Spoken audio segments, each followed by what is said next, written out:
Hello, everybody.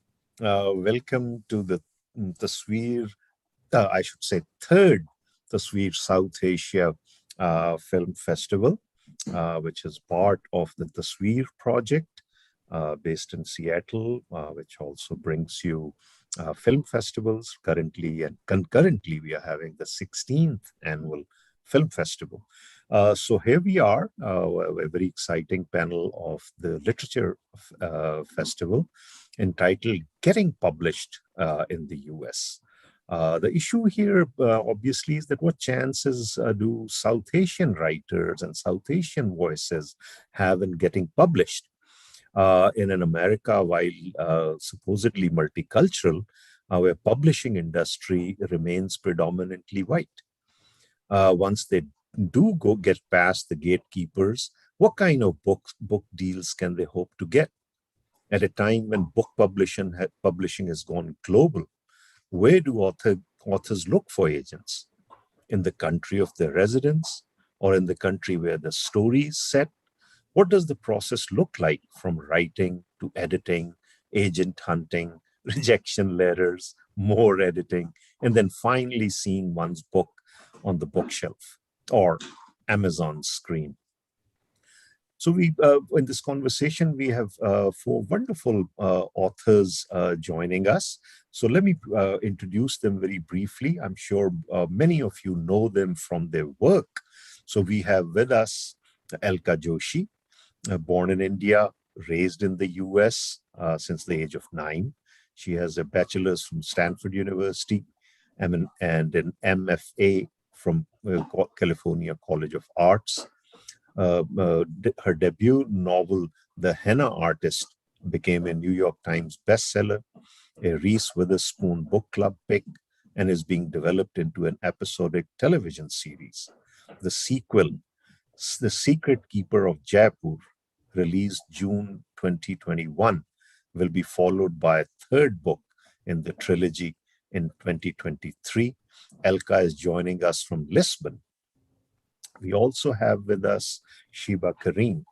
Shiba is the author of novels Skunk Girl, That Thing We Call a Heart, which made several best book lists, including Bank Street and Kirkus, and Mariam Sharma Hits the Road, which was named a NPR Best Book of the Year, and The Marvelous Mirza Girls, released in May 2021. Her fiction and essays have been featured in 580 Split, Asia Literary Review, Femina, India Today, Literary Hub, Off Assignment, South Asia Review, The Rampus, Time Out of India, and in several anthologies, both in the US and India. She has a MFA from Iowa Writers Workshop and is a writer in residence at Vanderbilt University. Thank you, Shiva, for joining us. And then we have with us Nawaz Ahmed. Nawaz is a transplant from Tamil Nadu, India. Before turning to writing, he was a computer scientist researching search algorithms for Yahoo. He holds an MFA from University of Michigan Ann Arbor. He is the recipient of residencies at McDowell, Virginia Center for Creative Arts, Yadu, and Deresai. He is a former Kundiman and Lambda Literary Fellow. Radiant Fugitives, published by Counterpoint in 2021, is his first novel and is currently longlisted for the 2021 Center for Fiction First Novel Prize. He's joining us from Brooklyn. And finally, we have with us Sarah Desai, who's been a lawyer, a radio DJ, marathon runner, historian, bouncer, and a librarian. She lives in Vancouver Island with her husband and kids and an assortment of forest creatures who think they are pets. Sarah's diverse romantic comedy books have appeared in Oprah Magazine, Marie Claire, Pop Sugar, Bustle, BuzzFeed, Library Journal, Frolic, USA Today, Publishers Weekly, Booklist, Women's World, and Hello, Canada. When not laughing at her own jokes, Sarah can be found eating nachos. Sarah is joining us from Vancouver. So thank you, first of all, thank you all, four of you, for joining us from literally, four corners of the world, I must say. And we have decided to give a different format to the conversation too, as is typical in these situations. There's a moderator asking questions to the participants, and which is all well and fine. But we thought, why not let the authors just have a conversation amongst themselves to share their experiences and their views and their advice about the issues concerned around getting published, particularly getting published in the North American publishing industry. So let me get out of the way between our esteemed authors and our audience.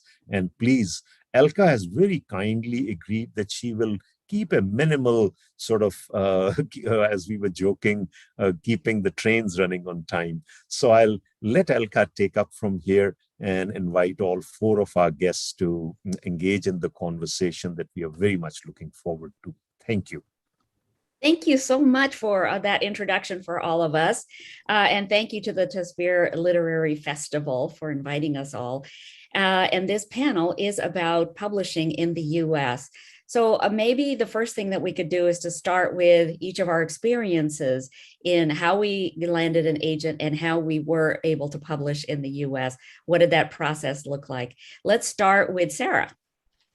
I've had a long process. I started out writing under a different pen name, and I wound up getting an agent I was writing romance books, and I entered the Romance Writers Association has contests for beginning writers, and you can enter your first 3 chapters and get some feedback on it. So that's what I did. I wasn't sure if I could write, if my stories were any good. So I entered a lot of these contests, and I won. And one of the agents that had judged the contest was interested in my work. And through her, I was able to get a publishing contract. And after that, I've stayed with the same agent now for about 10 years, and she's been instrumental in helping me build my career. Oh, okay. And this is in Canada, right? Well, my agent is in the States, and all my books have been published in the US. So I've published with, I think, 4 or 5 different publishers there. Okay, great. And you've also published internationally? Yeah, I've had books published in Hebrew, and we're looking at some others. Excellent. Okay. All right. So that's one story. All right. Nawaz, why don't you tell us another story?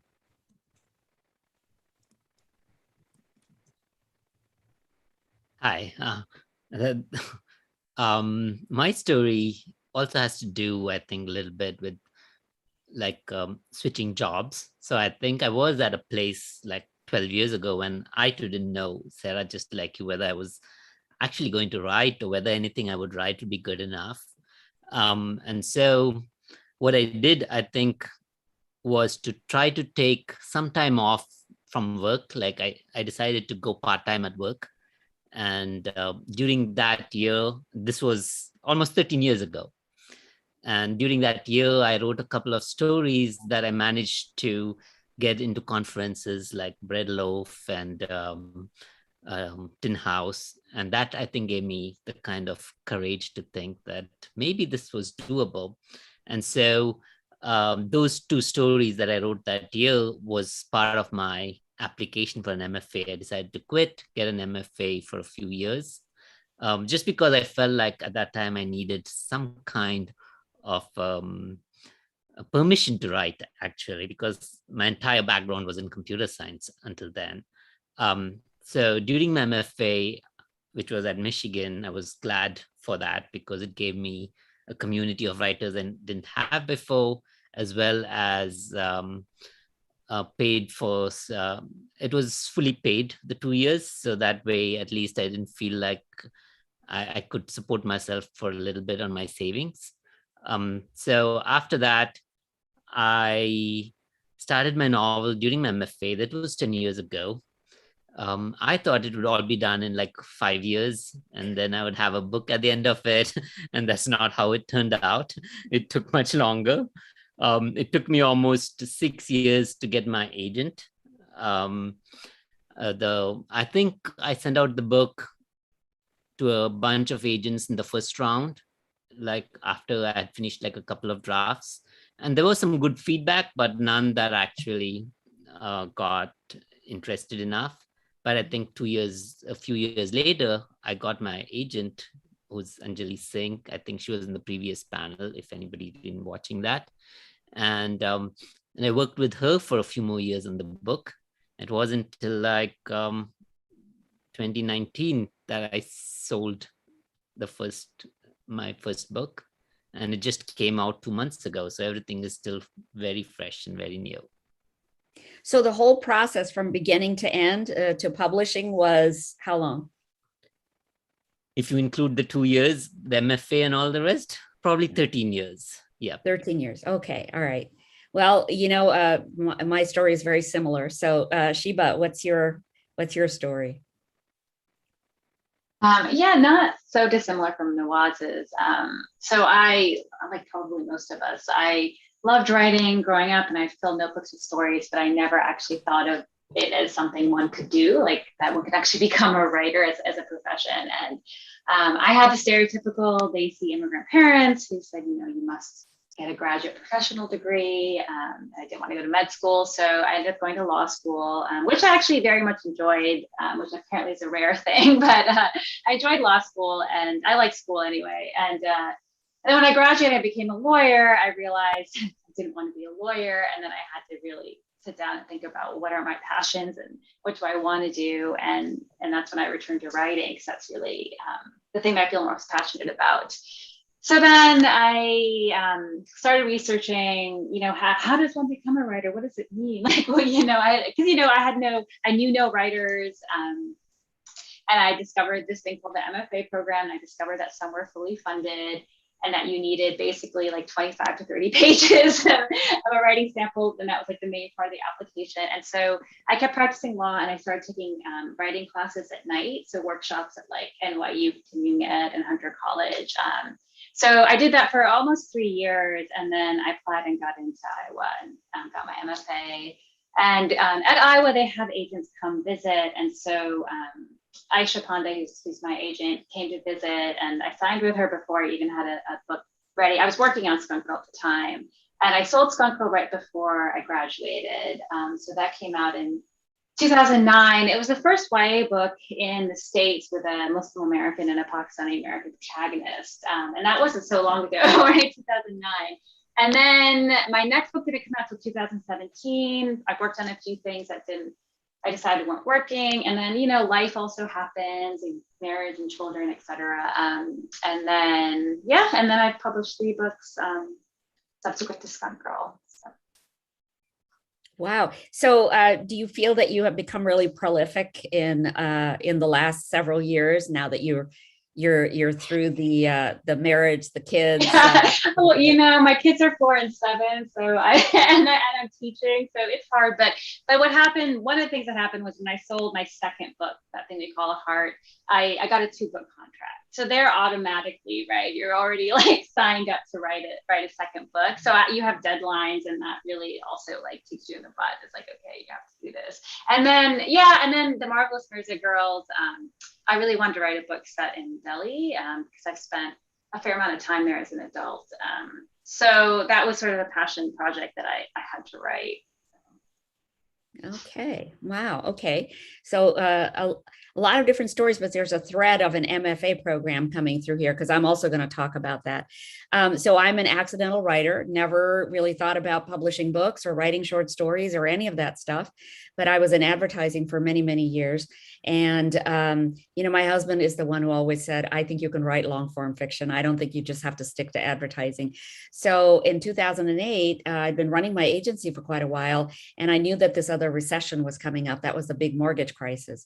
So I had 2 years to kill because I knew that it usually takes about 2 years to get over a recession, and the economy then starts bouncing back and my clients would come back with their projects.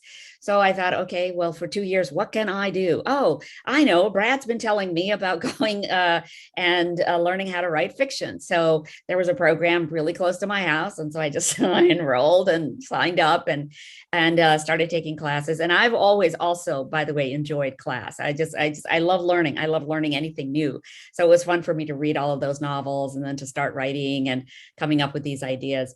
And so during the program, I became really close to one of my instructors who had written a book that I really loved. And I just thought, I want to write historical fiction like that, you know, something with a lot of detail and interesting stuff going on. So at the same time, I was thinking about my mother a lot because we were going back and forth to Jaipur. And as we were going back and forth, I thought, you know what? I want to give my mother a life that she didn't get to have, a life where a woman gets to choose everything in her life, you know, whether she wants to stay married, whether she wants to have children, whether she wants to have a career, all of those things that my mom did not get to have with this very conventional Indian sort of upbringing. So I started writing this novel. It became my thesis for my master's program. And then my mother died, and then I stopped writing and waited another year or so. And then my thesis advisor called and said, hey, you know, let's start working on that book again. So we did.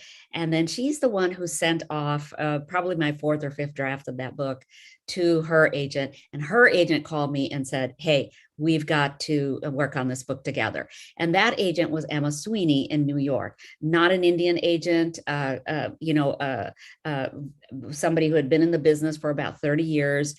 She really knew how to sell books and loved historical fiction and loves India because she's been to the Jaipur Literary Festival many times representing her clients, and she just really loves India. So she loved the book. She loved everything about it. And then she worked with me the way that an editor would work with you. And she told me, she said, you know, cut out every other chapter. You really need to work on this character more. You need to cut these other things out that aren't really working. And so I worked with her for about 3 years like that. And I don't know of any other person who's and you know, maybe we can talk about this, whose agent actually served as an editor for them. But Emma was so kind, and she was always, you know, right in my camp. And then finally I said, Emma, I'm getting really tired of making all these edits. When do we finally get to publish? And then she said, okay, you know what, at this point, I'm too close to the material. I can't give you any more advice. You need to hire a developmental editor. So I hire a developmental editor, and that person then gives me all kinds of feedback. And I got so upset, I stopped writing again. I just said, you know what, this is like way too much work. I can't believe this. I'm like on year 7 or year 8 of this novel. I'm not doing this anymore. Because it was never my intention to write. It wasn't part of my game plan. So then finally, you know, I ran across my manuscript about a year later. I start reading it, and I go, hey, you know what? Why doesn't anybody want to publish this? This is a pretty good book. You know, why wouldn't my agent want to send this out yet? And then I thought, okay, let me go back and look at the kind of comments that those editors were sending me. They gave me the comments. Oh my God, I totally got it this time. It was distance away from the feedback. It was this exhaustion, you know, of having to revise, as we all know we have to do. And then finally, the clouds cleared, and I was able to understand what they were trying to get me to do. And then I finished another couple of drafts, sent them back to Emma, and then she sold it. So my journey took me about 10 years from the MFA program to getting published. My agent, by the way, had a lot to do with the success of the book, in the sense that she would not let the book out into the publishing world until she felt it was ready to become a bestseller. Like she said, we're not going to let a book just go out so that you can get one book out of the gate and then not have a second book contract and a third book contract. You are going to be one of those authors that's going to have book after book after book. And I don't know how Emma knew that or what she was planning or whatever, but she said, you're going to be one of those authors. And I think that it was so frustrating for me that she kept holding the book back and holding the book back. But then finally, when she saw at year 9 that I was just exhausted, I didn't want to work on it anymore, she said, all right, we'll send it off. And then within 2 months, she sold it to HarperCollins. So that's my story. One of the things, you guys, that I have learned throughout this process is that it matters where your novel is published first, whether it's published in the US and Canada, or whether it's published in India, or whether it's published in the UK. Have any of you guys found that to be true in your journey? Sarah, start. I had quite a different experience. The first book I wrote, I got a contract. So within a year of writing it, that book was published, and it was published in the States.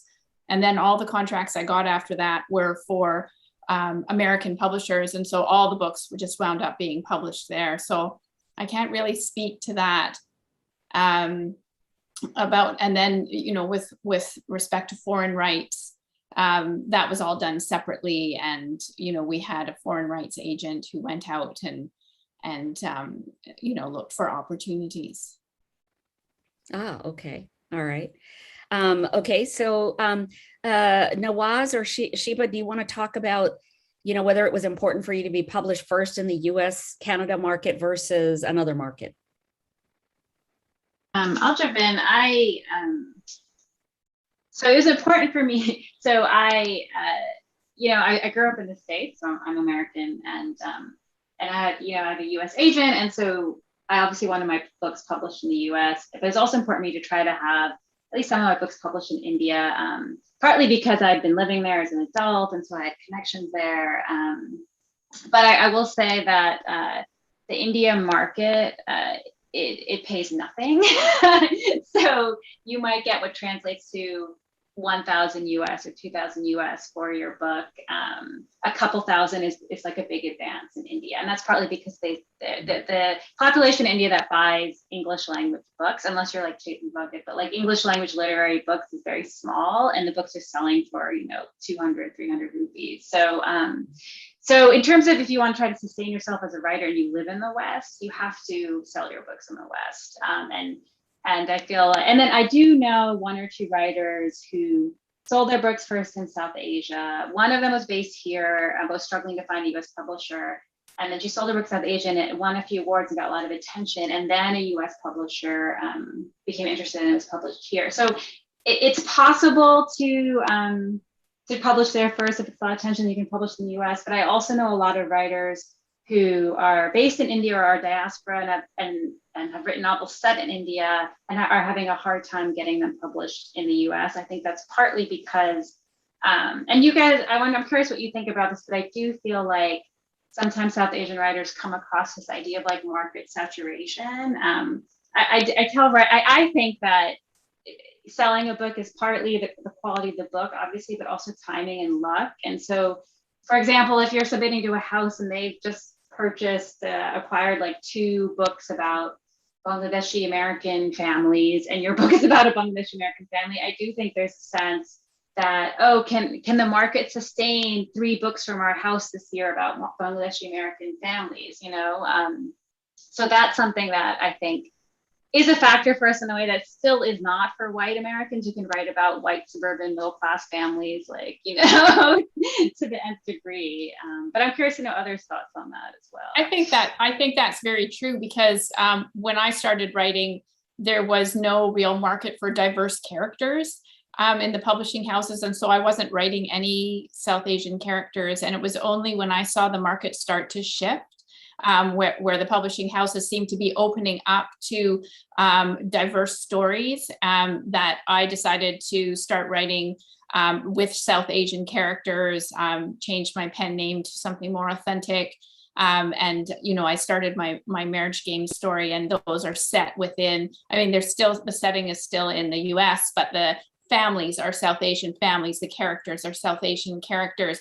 But I felt at that time then there was suddenly, and I'm sort of speaking more in it's sort of a /romance/women's fiction area. and that's sort of a bit different than literary fiction. But in that, there suddenly was this huge wave, and all of a sudden there was a whole bunch of South Asian authors writing the same kind of stuff. And I could see that that wasn't going to last, and when we went out on submission with this, a lot of the publishing houses said, oh, well, we've already got a couple of South Asian romances, so we don't think that the market's going to sustain anymore, is exactly what you said. And I can see that, starting to tail off, fairly soon. Yeah, I agree with both of you. I think market saturation is a big deal for publishers. And I've had these conversations with my publishing team, so I do understand they actually do think about these kinds of things. How many of those Bangladeshi, family stories do we have from San Francisco? And if we've already got one, we've got enough. We've covered the base. I get that. Mine is historical fiction. And it was kind of interesting because nobody had been writing historical fiction taking place in the 1950s in India for a while.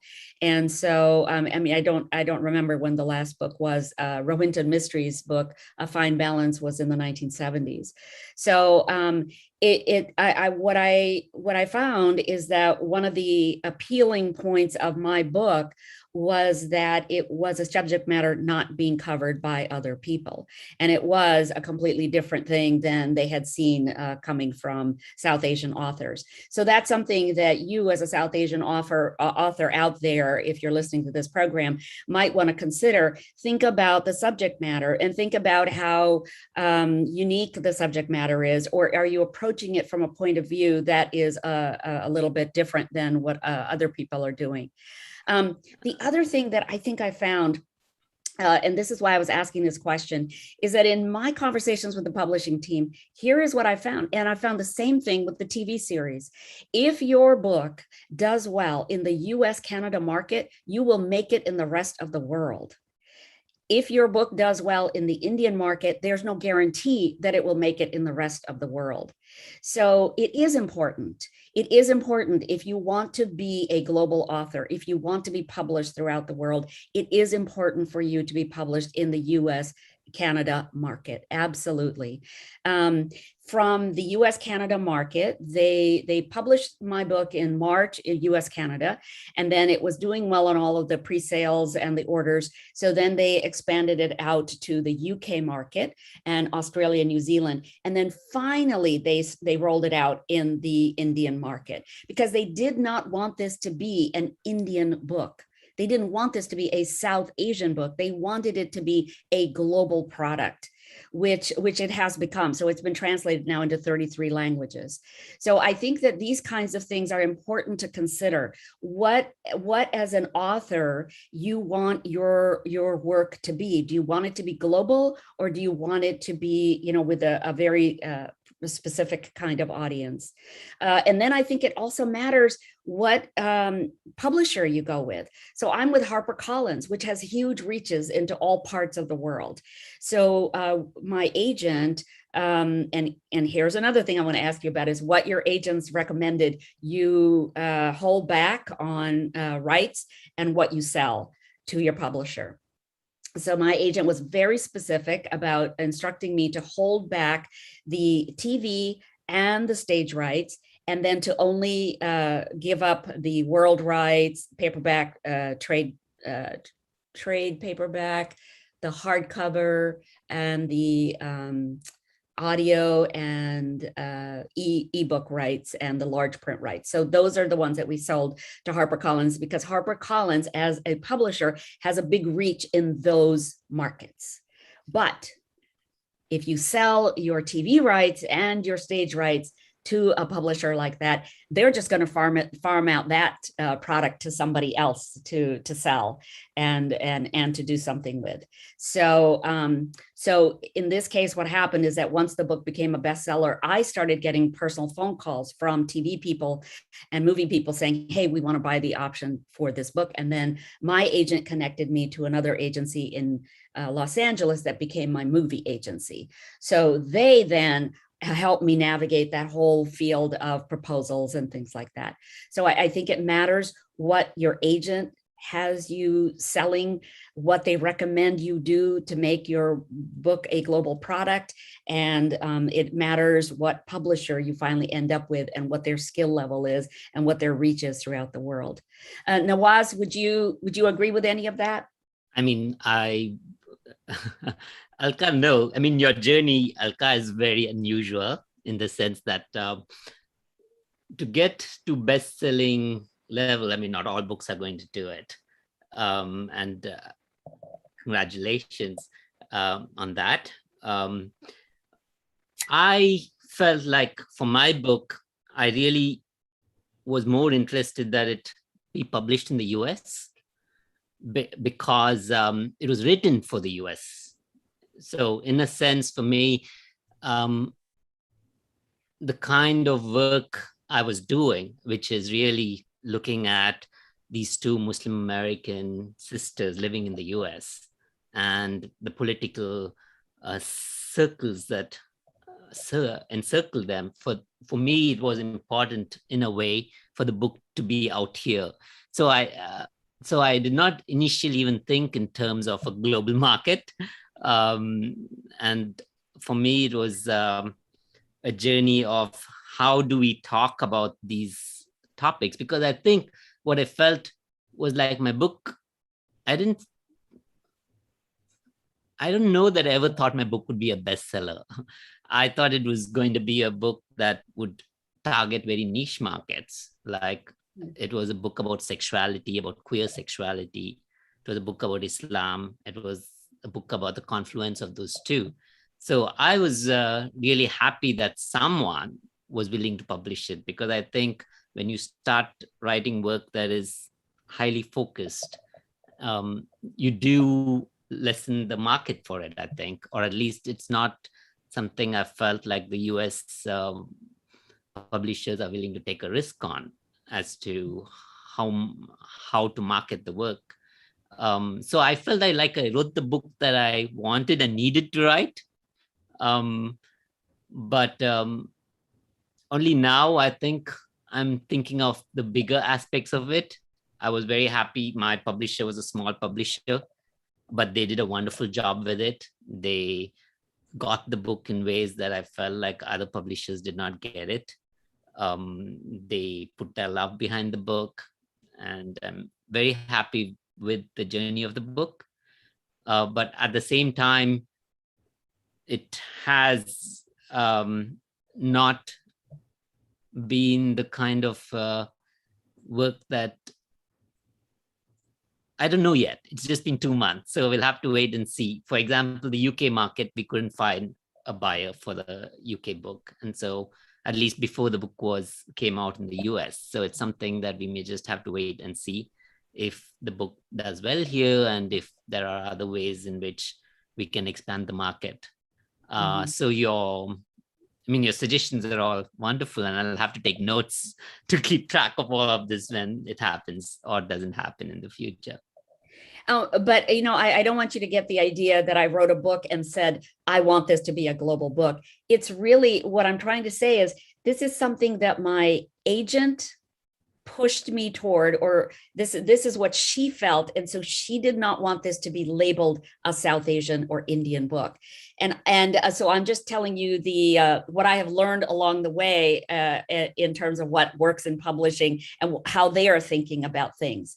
And then she wanted it to be with a large publisher, because she knew that if she could get it into the US, Canada market with them, that they could expand it into their other markets as well.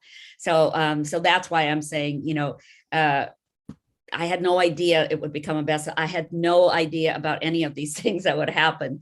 But I think that these are all things that, as a writer, you should think about. You should put some energy behind who's going to read your book and how you want to play this game. Because as much as we would all love to think that we are all here doing this literary business, it's a business. It is a business, and you need to treat it as a business. Sheba, sorry, go ahead. I know you want to say something. So it is frustrating, I think, because the idea, like you were saying, Alka, that, oh, try to find an angle that hasn't been written about before. And I mean, part of the reason that there can be all of these books about like white middle class marriage malaise, right? And like very few about South Asia is because all of these gatekeepers are still predominantly white. And like Yes. for most of my marketing teams up until now have been entirely white people, you know, which, and, you know, we're in 2021 now. And even the idea that, oh, we want this to be a global book, not a South Asian book. What does that mean if you're a South Asian book? Is it too rooted in culture? Does it have too much of a foreign language? Like, you know, even that. And so I know that you're basically telling it how it is right now. But I'm saying it's kind of sad, right? Because it's still this very like white centric, and basically global means, will white women read it? Will they pick it up off of the shelf?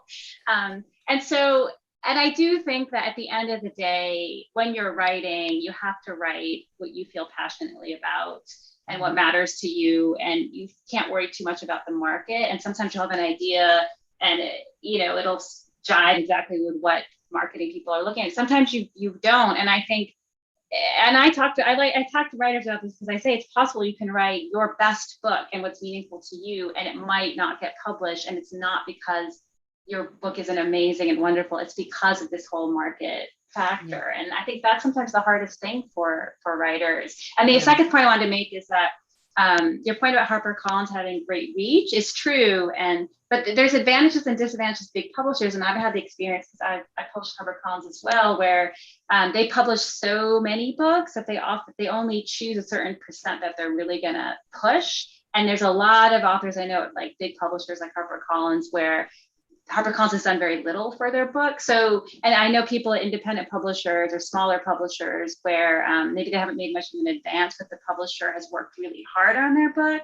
So it's not always that the bigger publisher is better. I think there's advantages and disadvantages to both independent publishers and I've published with a variety. I've published with Penguin, which is a huge publisher, but I've also published with a small digital publisher and a mid-sized publisher. And I think what you're saying is right. You know, you can have a different experience with every publisher, and sometimes a small publisher will be good, and sometimes they won't be good. And in the end, you know, I think a writer who wants to get published, they have some decisions to make, and one of them is, as you said, are you writing the book that you're passionate about, or that means something to you, or are you writing to market? You know, because you can sit there and you can research the market, find out what's trending, and you can write that kind of story. And maybe you'll have a better chance of getting it published, but is it going to be your authentic story? Is it the thing that you're passionate about? And so that's a decision I think that writers need to make. And you know, and I sort of agree. I agree with what you're saying about the white market, where the South Asian stories are, you know, they're a box to tick. I think for many publishers, we need to have, you know, it's a diverse. We've seen an increase in diversity. We need to tick off. Do we have, you know, a Nigerian story, a South Asian kind of story, right? Instead of. Whereas if you were writing, as you said, you know, white middle class stories, well, there's a huge number of them. There's no particular box to tick. It's whichever stories that they decide that they wanted, you know, and so you've got a much narrower slot, as I think a South Asian or even other types of diverse writers, you know, you have to slot into that box. It's not, you don't have the same opportunities, I guess you would if you were writing stories with white characters. Yeah. I think that's, you know, that's all so true, Sarah. And I agree with all of you. You have to write the book you want to write. And what that makes me think about is, the other thing is, you have to think about the story behind your story, because everybody wants to know the story behind your story. Why are you writing what you're writing? They want to, you know, your editor wants to know, your publishing team wants to know, your PR people want to know. Everybody needs to know the story behind the story. And I think a lot of writers forget that it's not just about writing a story. You know, literary fiction, it has to come from some place in here that says, this is important for me to share with the world. I got to share this with the world. right here. So yeah, I think that's absolutely true too. And by the way, just because you go with a big publisher doesn't mean that you get a big publishing experience also, in the sense that there's so many imprints underneath each of the big five. There's so many imprints underneath them that, my imprint is Mira Books within HarperCollins. So I have always felt that I have this little small publishing team that is just totally just for me in this small publishing environment. But because HarperCollins has the reach, they're able to pull that from the bigger publisher. Yeah. There was another question that just came to my mind as you guys were talking. Do you feel that you're being paid, as much in advance as your white counterparts are? That's a hard question to answer without knowing what other people are being paid. Everything. I was going to say, nobody talks about it. Nobody talks about it. And, it depends on your contract and how it was negotiated and the market at the time. So I think that's kind of hard. Yeah, sorry. They did have that Twitter hashtag publishing paid me. I don't know if any of you saw that. Yeah. In which a bunch of writers came and just said what they got. And it was very apparent that the writers of color were getting paid generally a lot less than the white writers. Yeah. And also male writers, Nawaz, were getting paid a lot more than female writers were. I can believe that is true. It's not been my experience because I actually didn't get a huge advance.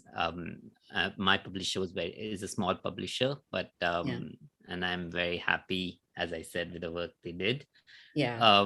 But yeah, so yeah. Did your publishers prepare you for talking to media?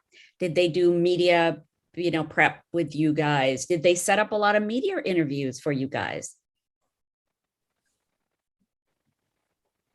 I mean, they did want me to do more media interviews than I myself was willing to or wanting to do, because the whole process of bringing the book out, I found quite overwhelming, especially during the pandemic.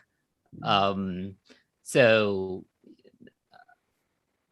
the publicity department at Counterpoint did a really good job. I think they managed to get the book a lot more visibility than I might have otherwise gotten. So I was very happy with that. Any other? Sarah, Sheba? I got a lot of support, so I was very happy with that. Yeah, mine was a mixed bag. My first book, right before it came out, Farrar, Straus Giroux, was bought out by Macmillan, and half the marketing firm was fired. So that was kind of a disaster. And my last book, I actually also hired an outside publicist, which helped, and they got stuff. What I realized that is becoming bigger and bigger now, in the past few years, is the whole Bookstagram thing, where anyone who's a Bookstagrammer and has a certain amount of followers, the publisher sends them copies and then they post about books. And there seems to be a lot of emphasis now on book marketing, also on these Bookstagrammers and like social media people. There's also Book Talk now, so it's also like social media is also kind of changing, and you realize the way that books are marketed, for better or for worse. So it's also like social media is also kind of changing, and you realize the way that books are marketed. Rita, your audio is on. Thank you.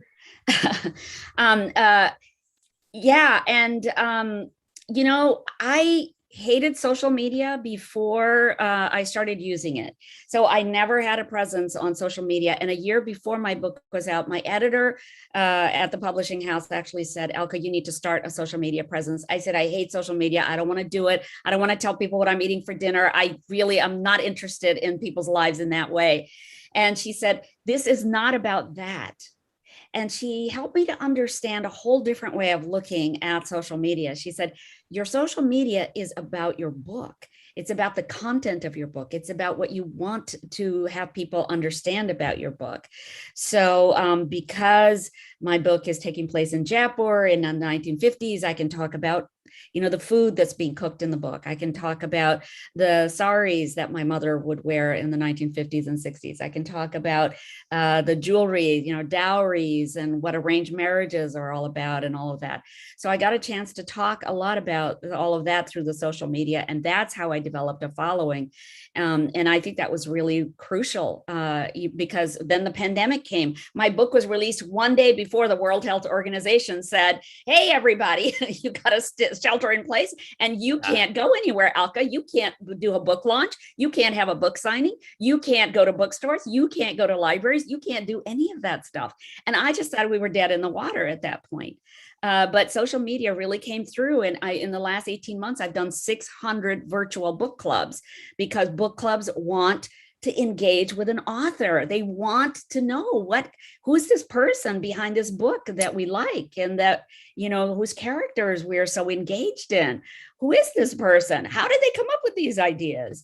I would just encourage every author out there publishing in the US and publishing, I guess, anywhere, just to engage with your audience and just let them know, why you wrote what you did. It's so important. Does anybody feel that way, or do you hate social media? I think that one nice thing about historical fiction is that there's a lot of things automatically that you can post on social media related to your book that don't necessarily have to be about you. And I feel like contemporary fiction, a lot of times, I've heard from a lot of people, right, or social media experts, that they want to see you and they want to see your life, and that's something that I struggle with because I don't really want to be talking about it that much on social media, but people take to it differently. So I don't know. What do you all? I hardly post anything personal ever. Anyway, go on, Sarah or Nawaz. What do you guys want to? I've got 2 teenagers and a tween, and if it wasn't for them, I don't think I'd have much of a presence. But they're right up on all the social media. They're always telling me, you need to post here, you need to post this kind of content. This is what's trending. Apparently I use emojis wrong. This emoji doesn't mean what I think it means. So I found it actually really helpful to have somebody who is, that's their life, right? That social media is their world. To have somebody with that kind of experience, even though they're kids, it was really helpful. Otherwise, I really would have been reticent about, getting as involved. And Nawaz, you seem like a shy type, so maybe you're not so crazy about social media. I am not very crazy about social media. I just joined social media just like 3 months ago. So it has been a learning experience. Like, what do you actually say and what do you want from it? I'm still trying to figure that out. Like, what exactly is the way? Because to me, I think promoting the book, there's only so much I want to promote my book through social media. But what I also find important, I think, to do, at least for me, is trying to find some kind of community through that rather than promote the book. Like, how do we maybe find the people to go along the journey with? Oh my gosh, Nawaz, that's one of the best parts of social media. You find these people who just love your content, and then they're like engaging with you, and they're telling you about their kids, and they're telling you about their lives. I love that part. I totally agree with you. I think that is the purpose of, you find your tribe on social media. That's really what happens, is you find the people who love your work, and so they become your people. I mean, why wouldn't you want to engage with those people? And social media can be as easy as posting, a paragraph from your book, or maybe, I mean, your book is so rich with, you're talking about queer life, you're talking about Muslims.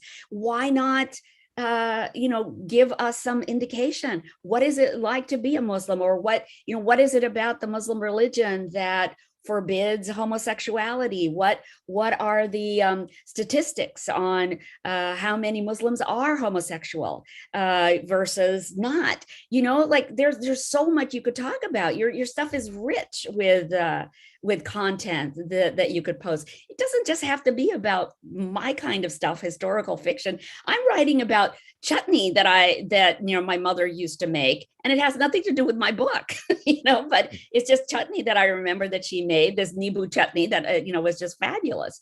So yeah, I mean, look, I think the idea that I'm always trying to promote is, you can't stop thinking about things like publishing, or whether your book is going to be a bestseller, or whether or not you like social media. Don't think about it in that framework. The framework always is, how do I tell people about my book? What do I want people to know about my book? That's the framework that I think helps you be successful, no matter what your book is about. What do I want people to understand about? You spent 13 years working on a book. Why not tell people about why you wrote it, and what's important to you, and what was the first thought that you had about writing a book like this? You guys are all writers. You can do it. For me, part of it is, and I am on social media, but with my 2 kids and my teaching schedule, I don't have much free time, and social media is a time suck, and so I would rather spend that time. I find that I can only do so many things, and I need to be writing, right? So if I have to choose between, so for me, partly it's just also a time issue. And I know sometimes writers, you'll see, they'll be like, I'm taking a social media break for 3 months because I need to work on my novel. But I think, like, for working parents who are doing something else besides writing as well, it's just, you have to sort of also figure out what your priorities are and how much can you do at a certain time. And right now I'm barely getting any writing done. So yeah, I can't prioritize social media at this moment, but I think there's an aspect of it too. I'm sort of going back to, publishing in the US, and people joining us who are interested in getting published in the US. And I know when I started off, a lot of publishers were looking at, and I think this was more in genre fiction and maybe in YA, publishers were looking at people that did already have a social media presence. People that had a blog, or people that had a lot of followers, where the publisher would think, okay, well, that aspect of promoting the book, we don't have to worry about, because this author already has a following. And if they have a really good book and people who are already interested in it, that was something that they looked at, very favorably when they're trying to make a decision which book to take on, if there was a lot of similar books that were competing. So there, depending on the area that you're publishing in, I think there is value in getting your social media presence setting up at the very beginning. And one of the things people are interested in is your journey, right? The first draft that you're writing, or why you threw it away, or why you decided to take a 3-month break, and what was working for you. And, and you can build a tribe that way, people to support you and make a difference, help you along. Mm-hmm. I found that was one of the big things when I started writing, was finding a group of people who had a similar interest, other writers to work with. It was a group of other romance authors. And I don't even know if I would have taken that step of sending off the first manuscript if not for them. I went, I met with them, I heard their experiences and their journeys, got their support. And it was because of that I, thought, oh, okay, well, maybe this isn't so bad, and I'll submit it. Oh, that's fantastic. Sarah, are you the only one of us who has not been through an MFA program? Yeah, I've got a law degree. I did a master's in law, but not in writing. And I wouldn't want to give anybody the impression that you need an MFA degree. So I think you're a perfect example of that. But what the MFA does do for you is, if you want to be published in the U.S. and you get an MFA in the U.S., what it does do is it provides context. You are constantly with instructors who have recently published, and they have agents whom they can send your work off to. You also have, as I think Nawaz and Sheba were saying, they have agents who actually come to their campuses or to their places, and they're looking for the hot new material. So I think MFA programs are really good for networking, connections, getting a book of agents that you can maybe talk to when your work is finally done. But I think, Sarah, your way is perfectly cool too. I mean, I think if the recession hadn't come along, I probably would have done your way. I probably would have just started writing and, not worried about getting the 2-year MFA program. But it was like taking steroids. It was like taking steroids in writing. I'll add that I have a lot of, my writing students who are undergrads will ask me, should I apply for an MFA or should I get an MFA? And so my pieces of advice are not to go straight from undergrad into your MFA program, to go out in the world. In case there's any young writers, go out into the world, experience life, do things, before you go back for your MFA. And unless, if you're independently wealthy, you have like a ton of savings, don't go into major debt for an MFA because it's extreme. I think that the latest, I read the statistic that less than 1,000 writers in America are able to make their entire living just off their writing. And so to go to Columbia University for an MFA and pay, whatever, $60,000 a year plus living in New York and graduate with all of that debt with an MFA in fiction is financially, you should be very aware of that, you might not make a lot of money from your writing. And so to try to go to, a fully funded program is that would be the way to go. And they're not easy to get into, obviously. But I would just be wary, right, of going into debt for an MFA unless you're able to. It's not a big deal for you. There are a lot of resources out there for authors who can't afford to go into that kind of program. Genre fiction has their own, there's a science fiction organization, there's a romance organization, there are mystery writers and suspense writers. They all have their own organizations that have a minimal cost to join, but huge amount of support and networks and groups to help authors along. Wow. Well, you guys, we're at 12:27. So I think that we are, any last minute thoughts on how to get published in the US?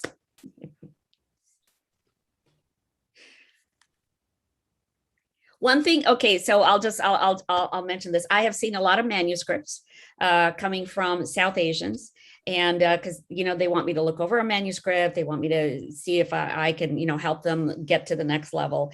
And one of the things I find is that the English is not a high level.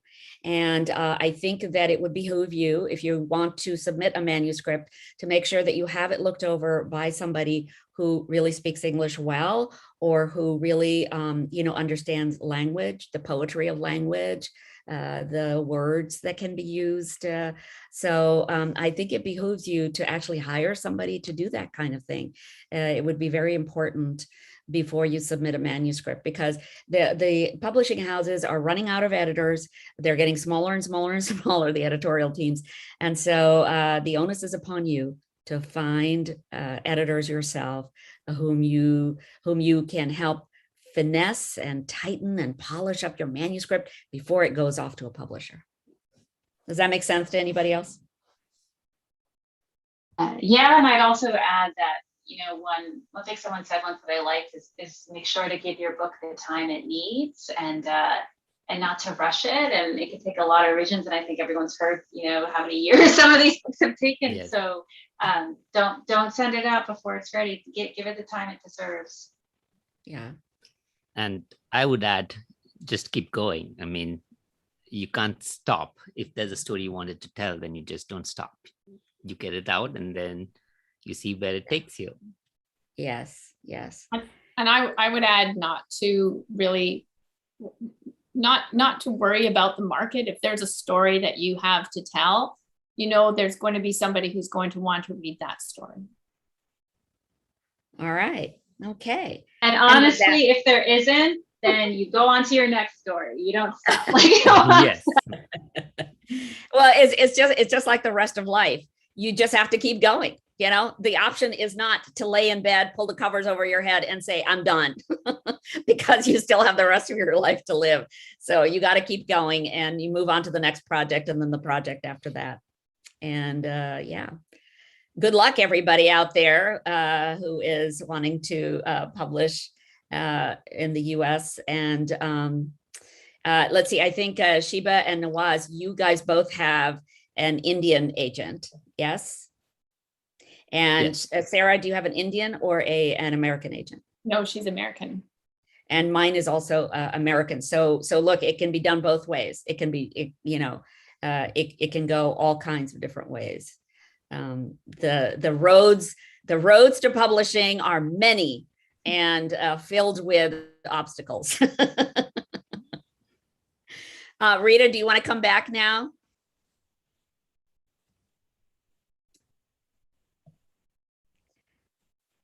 Hi, thank you. Let me close the stream. Thank you so much. That was a very intriguing conversation.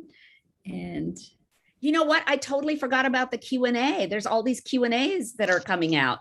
Oh my goodness. Look at, look at all these.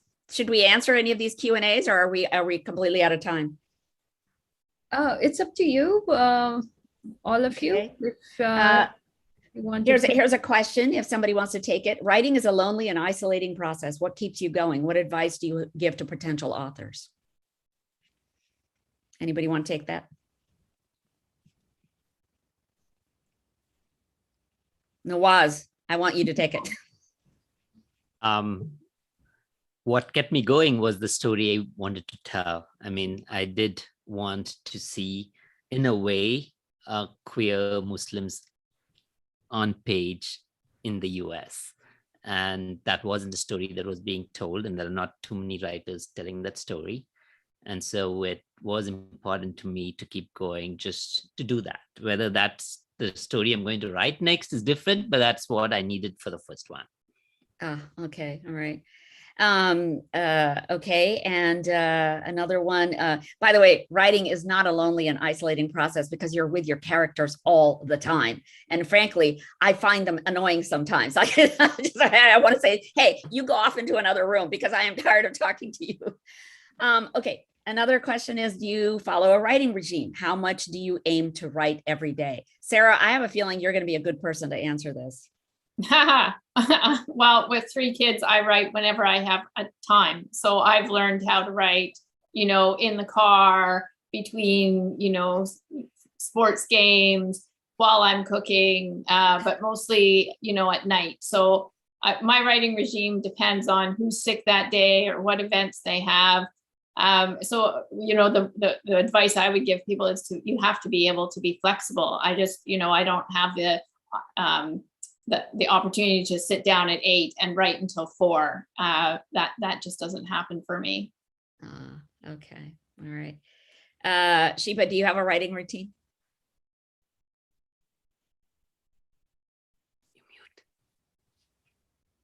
all right, the days that I'm not teaching, I try to get a few hours in.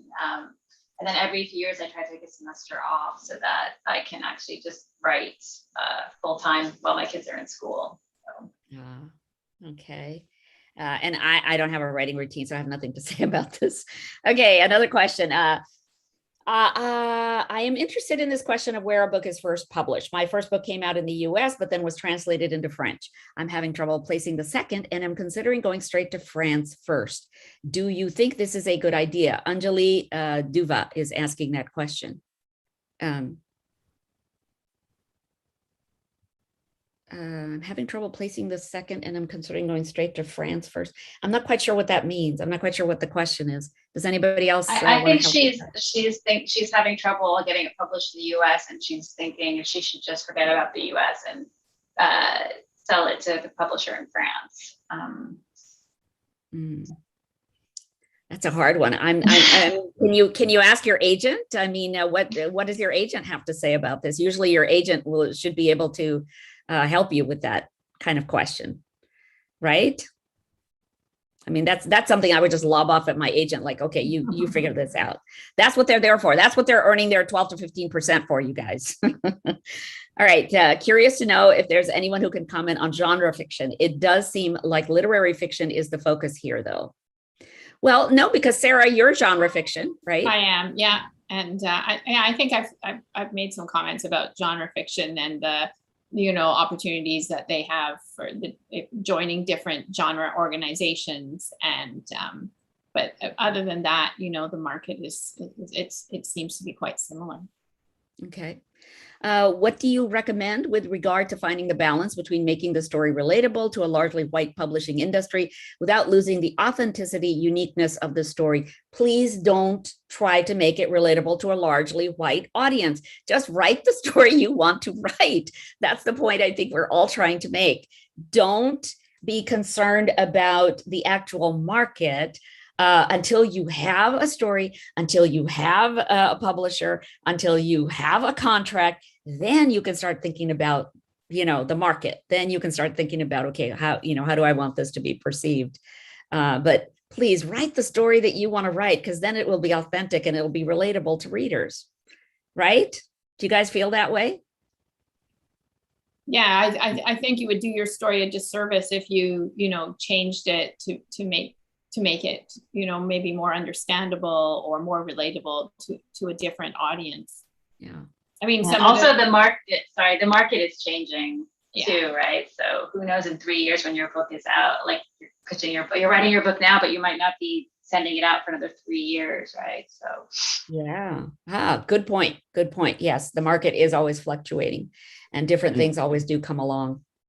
And there is, I think, value to writing the story, and there are various other ways of publishing. I mean, there are the small presses and there are the independent presses. So hopefully the story you write will find its way out. Yeah. And then you move on to the next story and then you don't worry about how that first one is doing. Okay. So Sheba, Nawaz, Sarah, we are done. Thank you so much for answering all those questions in a rapid fire. I felt like like we were on Jeopardy or something. I'll take that question for 200. All right, Rita, you can come back now. Thanks so much, everybody, for hearing us. Thank you so much. It was nice to meet you all. yeah, thank you, everyone. Thank you all. Thank you, everyone. I'll just stop.